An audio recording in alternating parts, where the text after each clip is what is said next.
Hello, and welcome to the latest episode of Feeding the Curious Mind.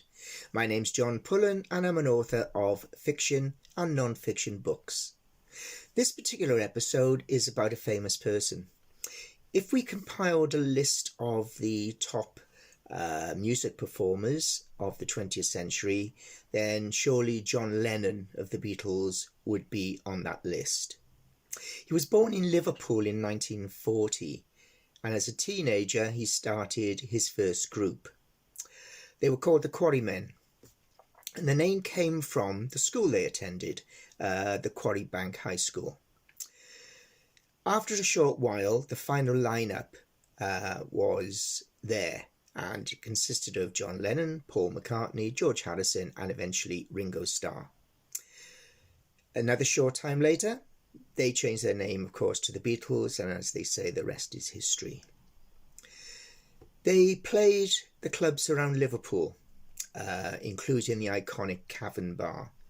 But they also travelled a number of times to Hamburg in northern Germany and played the clubs there. It was in 1963 that the single Love Me Do was produced by the Beatles. That shot them to stardom. A year later, they had broken into America. They appeared on the Ed Sullivan Show, which was one of the biggest shows on TV at that time. 2 years later, the Queen awarded each of them an MBE. But John Lennon, he always had strong personal views and values. And 4 years after that, he returned his MBE, saying that it was a protest against war. Now, during that time of the 1960s, John Lennon had been married.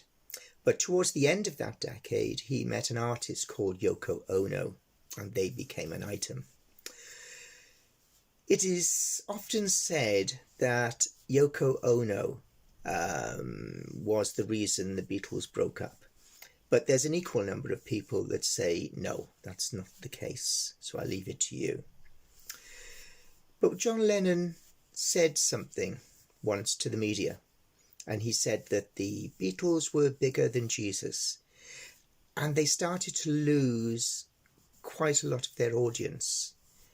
So that might have been the reason why the Beatles began doing less concerts and instead focused their work in the studio. However, as we know, they eventually broke up. John Lennon and Yoko went off as a duet. And it's true to say that they weren't that successful until the early 1970s, that is, when the song Imagine was produced. And it still is, I suppose, one of the legendary songs of that period. Now, they had a son called Sean, and life was beginning to settle down. They'd moved to New York. They had a large apartment overlooking Central Park in a building complex called the Dakotas.